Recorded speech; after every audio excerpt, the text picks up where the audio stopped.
but I've been paid 40,000 euros for a reel. They never reached out. 21 months ago, my social media account was at 415 followers. Simply posting a good video does not mean that you'll be. You have to help the brands see themselves in your content. I waited for a while, but guess what?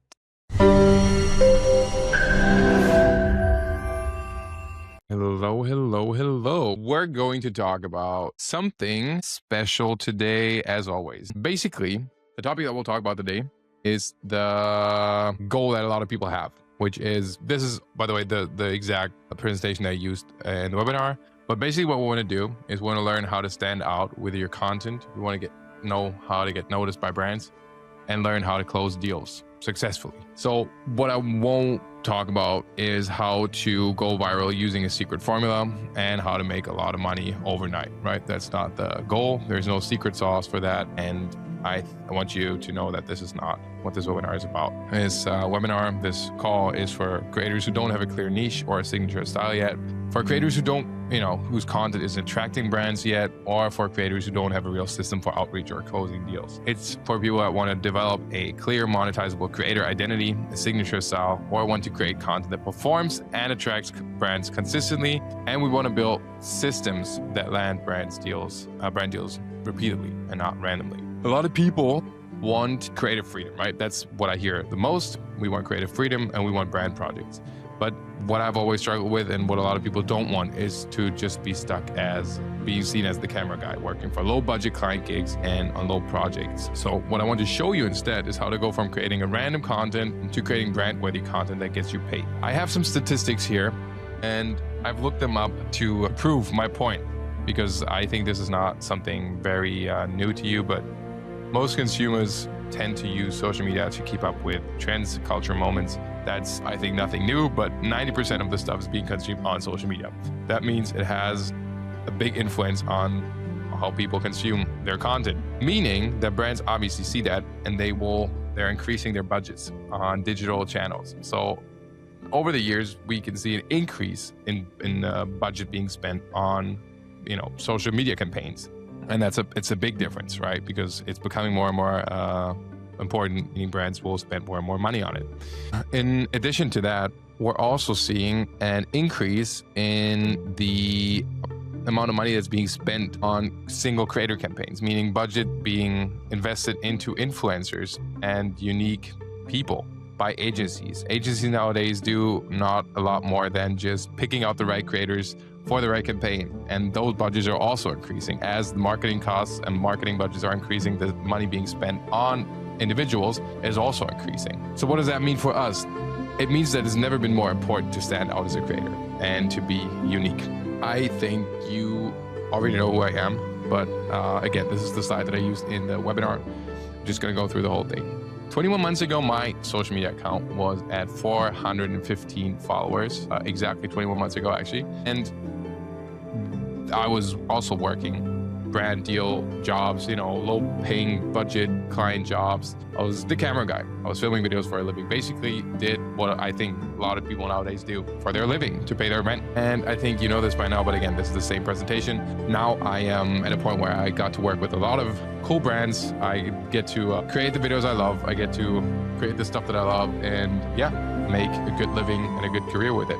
So what's changed within those 21 months? What did I do? I think to understand how to stand out as a creator and get noticed by brands, we need to break down what makes brands A, see your content, B, reach out to you, and C, pay good money for your work. That's the three things we need to look at. So what I wanted to talk about today is how to A, stand out so brands actually see your work, how to position yourself so brands reach out to you, and C, how to pitch and price so brands actually pay your worth. To break this down into the quote-unquote 3 chapters of success, obviously I want you to give a little disclaimer. This is obviously not a blueprint, but I want to break this down into actual steps. So first one is going to be how to make yourself seen. Step number 2 is actively chasing opportunities. And then step number 3 is selling yourself correctly. So I'd like to actually show you a real life example. I created this video 7 months ago, and it was the reason that I got to work with one of the biggest dream brand partners of my career, which was Lego. I've always been a big Lego fan, and you have to understand that the Lego group does not do a lot of collaborations with creators at all. They don't do that. So what did I do different? And I want to start from the beginning, the ideation phase. I knew one thing for this video, and I knew one thing from the past, that whenever I created a video that I'm truly excited about, it ends up being my best work. And I've always been excited about Lego. I've always been a big Lego fan. I started out doing these Lego stop motion animations, and I actually, always wanted to create something in form of Lego videos. So what I want to do is I want to break down the concept of this video. The first thing I had in mind for this concept was the hook. I wanted to drop a big Lego set, and I wanted to have it shatter all over my table. Everyone, because I think everybody knows this urge to just destroy a Lego set and drop it. And I knew that this is what I have to do. This will catch people. The second main element of this video I thought of was using a probe lens. This is pretty much essentially a super long lens that you can use to capture crazy close-ups of objects. And it adds this really cool, crazy look to the footage. And it also creates an urge to see what the end result will look like. And I knew if I combine a probe lens shot with the fact that I'm dropping a huge Lego set, this will hook people to wait for the result. And this was pretty much all I had planned for this. These two elements and pretty much nothing more. But it was enough for me to start. And I had a feeling of excitement that I couldn't really explain. So it came down to the final execution. 2 days before I had to catch a flight to China, I went to the Lego store. And I bought the two biggest white Lego sets that I could find. In this moment, you can see my face. It felt like Christmas to me. I felt so proud, even though I had no idea if this would even be possible, because I was such a huge Lego fan. I then spent a full day building these sets up. And by the way, this isn't as fun when you have to finish both of them in one day. So I had to build them. And once both of them were done, I had exactly one chance to get both shots that I needed for the video. So I brought together a bunch of my friends to help me, and I think we spent like 2 hours setting everything up before it was finally time to drop the ship on the table. You can imagine how much pressure was on this one single try. But when I saw the footage of me dropping the Lego set, I know this was going to make for a great hook. I think I spent around like 20 hours or so on this video, or 30 hours. And obviously, because there was no client behind me, I had to set my own deadlines to be able to even finish the video. And that's what I did. The question that obviously remains, was the whole effort worth it? I think you know this by now, that the answer is yes. The video gained a lot of attention, and it performed really well on Instagram too. And right around the time when I posted the video, I was obviously very happy. But right around that time, I saw that Lego was promoting their new Speed Champions F1 collection. And I was like, damn. I would be such a perfect fit for this campaign. I would love to create something for them. So, confident as I am, because the video performed well, I waited, and I waited for a while. I waited for them to see my viral video and reach out, because that's what happens in the past, right? And that's also how it works. But guess what? They never reached out, even after waiting for 3 months. And I realized that they would probably not reach out to me at all. Which brings me to my next chapter, outreach. I wasn't going to give up on this collaboration. I knew that if I could create such a cool piece for them, and I would be such a good fit. So I went to my best friend, ChatGPT, and I asked him to give me a list of 5 different people at Lego that are responsible for social media content. I then took those five names, and I went onto LinkedIn, and I sent all of those people my video with a little introduction. I knew that my chances of them seeing my video would be a lot higher if I just send it to the people directly that are responsible for it. I told them about the Speed Champions F1 collection directly, and that I had a lot of cool ideas on how I could collaborate with them. 4 other people did not reach back to me, and 1 person did. This thing that she said was like, okay, cool. This sounds interesting. Let me forward this internally. And I celebrated at first. And then I waited for 2 months, and I didn't hear anything. And I almost forgot about it until one day I got an email in my inbox. And it was not from Lego, but it was from an agency that worked for Lego. And they apparently had my video forwarded internally, and they wanted to reach out. And not just for any collab, but specifically for this one collaboration that I also had in mind. As you can imagine, I couldn't believe it. This was a huge win for me already. But having a client reach out to you is just the first step. It's the step that follows is the step that is the probably most important one, is closing the deal. And I had some experience in closing deals before, and I knew that my general positioning was very good. I knew that they were the ones who reached out to me because they saw my video. So I naturally went in there with a lot of confidence, and I want to show you my general sales process. Kind of want to break it down, because step number one for me is usually, obviously, the client reaches out, they show interest, and that's pretty much the best position you can be in. Because if you imagine, they're the ones reaching out, they already know your work, they already know that they want you. That's pretty much the best position you can be in. So that's good, right? Then step number two for me is always to try to get them to book a call with me. I need a personal introduction as a foundation. This, I think, has made such a big difference in my sales process. Whenever a client is asking for an initial rate, never send them a rate. You don't even know what they want. You don't want to become a number to them. You want to be seen as a partner, and you want to be seen as a person, right? So after understanding their vision, hopping on a call and understanding what's important to them, the first thing I do is I send them an initial idea based on the things we talked about. This needs to happen right after the call. Don't let too much time pass. Otherwise, the initial interest and excitement just dies. After I know that they really want to work with me, I will send them a quote. People hate talking about money. So I try to minimize the time that I spend talking about the money and the rate. And I try to maximize the time that I spent talking about their goals and the outcome for this campaign.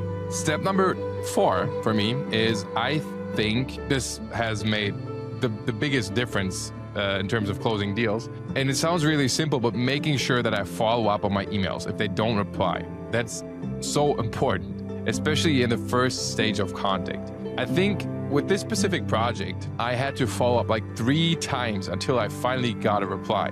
So whenever you have to send follow-ups, don't take it personal. Go on their nerves. Everybody's busy. Everybody's, not checking their emails consistently or losing track of their emails. So don't take this personal, but stay in touch. Be seen. And step number 5 is get a contract signed as fast as possible. I have a contract template that I always offer them, but usually the client sets up the contract themselves. And with this project, there was a lot of back and forth, and I will dive deeper into the sales strategy later in this webinar, but that's pretty much the raw breakdown of what I do usually with my sales. So let's try to break down what you can essentially take from this webinar. The 3 chapters of success that I talked about, right? First step is to make yourself seen. What do you do to make yourself seen, right? That's the big question. To make yourself seen, you have to leave an impact on people. And in our world of social media, that means that you have to create something special. And to create something special, you have to either spend more time or be better at something than other people. And all of that really just comes down to one thing, which is, how excited are you about the thing that you create? Think about this. Why did I spend so many hours on this Lego video without even knowing if this will ever pay off, right? Simply because I was excited about it. So the most important question that you need to ask yourself, and I think you know this by now, is what gets me excited? I know this is a very broad question, but you need to understand the importance of this question. If I didn't have all this initial excitement for Lego, there's no chance I would have created the video that eventually landed me my dream deal. So step number 1, analyze your existing content. What repeats itself? What do clients enjoy? What clients do you enjoy working with the most? Go through your liked and saved videos, because the algorithm actually might know more than you might actually think in the first place. Because when I look at my own videos, you can clearly see a pattern. There's a lot of cars, there's a lot of other cool creative 3D stuff. And I do this subconsciously, but the more I save, the more I watch, the more repeating patterns and elements I notice when I go through the videos, right?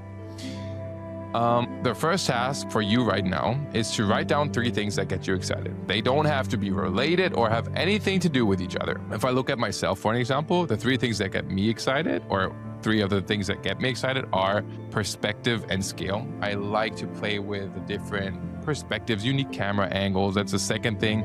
And then mechanical objects in whatever form. If it's a car brand, it's a car. If it's a camera, if it's a ship, if it's a boat, I don't care. If it's an object that's somewhat mechanical, that just excites me. And I really want to emphasize this point, because only when you know what excites you, you are ready to move to step number 2, which is, what am I good at?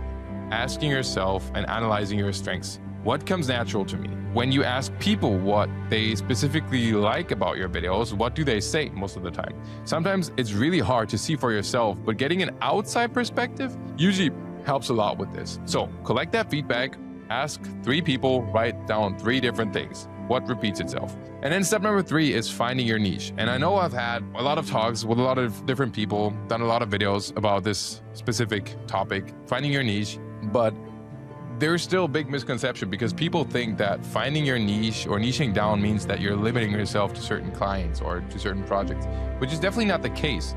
But it's also how I thought for a long time.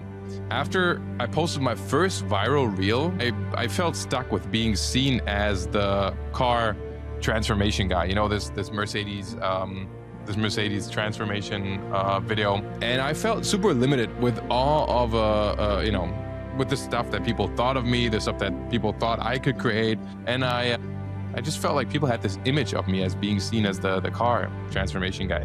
But that's only until I understood that niching down does not mean that you're limiting yourself, but niching down just means that you're positioning yourself, right? So instead of actively fighting to be the car transformation guy, I should have taken the elements that stood out from this video and that excited me, which was crazy camera animation, assembly of an object, mixed reality, all that. Because if I just collected that and created my next video from it, this would have been a lot easier. This is, by the way, the video that I talked about, right? This G-Wagon video that you probably have seen, right? So, and then, I will take the stuff from it and then I will create the next video from it. And this process, by the way, it is a step-by-step process. This will not happen overnight. You will have to create a bunch of videos to be able to do that. One video at a time. So let's try to summarize what you have to do to make yourself seen, kind of. Because, yeah, step number 1 basically means you have to find your excitement. That's the first step. Then you have to define your strengths. You have to know what you're good at. And then based on these 2 things, you have to create a concept that feels 100% you. And honestly, this is the part that I think separates the people that make it from the ones that just don't, honestly. Once you have your first creative, unique video, you analyze that video and you ask yourself that question, what about this video was good? What was special? What was unique? Every little thing, you write it down, and then guess what? You create the next video. And you repeat that process over and over and again. And I guarantee that your niche and your unique identity will form by itself. Every successful creator that I've talked to agrees with me here. This, I think, is the core foundation for success. And obviously, as you can imagine, this is not a blueprint. This totally comes down to you. But if there was a blueprint, everybody would do it. But this pretty much is the process that you have to follow. I've thought about this a lot, and I've tried to break it down into actionable steps. And these are the actionable steps that I can actually think of, and those are the ones that make a difference. All right, we talked about how to make yourself seen. Now let's dive into the next chapter, which is actively chasing opportunities. Here's where I think a lot of people go wrong. Simply posting a good video does not mean that you'll be flooded with opportunities. Look at me as an example. I already had followers before I posted the Lego video, but that did not mean that Lego instantly reached out to me just because I had followers. Simply posting a good video that best case even performs well does not mean that brands will naturally want to work with you.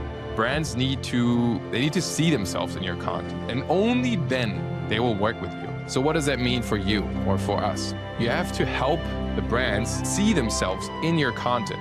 This may seem obvious to some people, but there's a reason why this Lego bag, I put this in the video. I intentionally placed this bag there to help them see themselves in my content. Step number 1 is reaching out to them directly.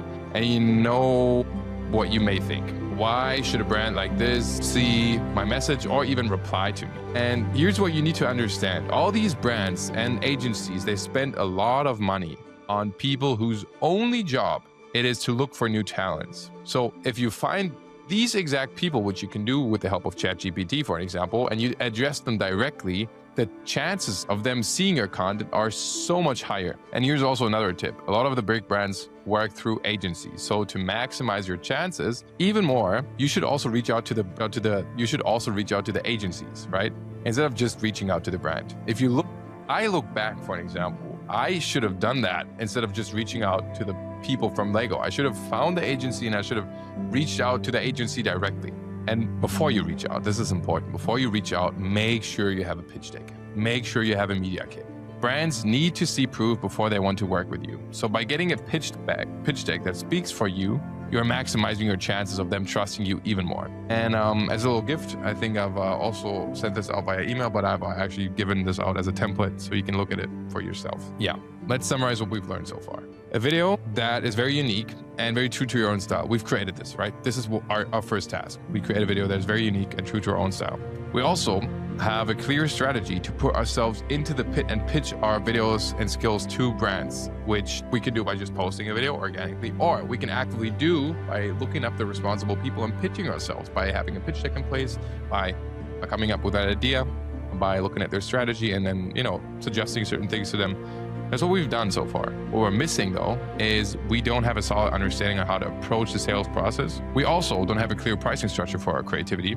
And that means that we've arrived at the last chapter, selling yourself correctly. How do we sell ourselves correctly? The first thing you need to understand is that pricing as a creator works different than pricing as a regular freelancer, right? I want you to, take me as an example. Here's how I would price my work back when I was a freelancer. I would look at other people's rates. I would think about how much time it would take me to create the video. And then I would calculate my hourly rate for myself. And this has changed a lot since I started building my own brand. I now think about the outcome for me first. Does this project feel like it's filling my wallet or it's helping my brand? If that's not the case, I'm probably not even going to do it. Nowadays, I charge based on my creativity and the value that I bring to the brand, or the time that I spent on the video. And when you approach sales in that way, it comes with a lot of benefits. Number one, I can charge a lot more for my work because I don't have any competition in the classical way, because the brand already wants to work with me. They've reached out to me and they've seen your work. They want you. Then also you'll be able to have a much higher profit rate because the price is disconnected from the time that you spent on the video. And then number three, I'm able to bring in a lot more people, do a lot more projects at the same time because I position myself as the creative mind and not only the technical expert who knows how to create a video, right? So I can do a lot of projects at the same time, overhead them, and also pay a lot of people with the money I get from the brand. Here's what I want you to understand. Have money, and they have to spend that money on marketing. I've been paid, and I'm not saying this to show off or brag, but I've been paid 40,000 euros for a reel. And again, I am not saying this to brag, but I say this to kind of like show you transparency and show you that what I'm saying here is real. The opportunities are out there, and I know for myself and other creators that charging 5-figure budgets for a video is becoming somewhat the norm in the industry. You wouldn't believe how much money these brands have sometimes. So your only task right now is to convince the brands to spend the money on you.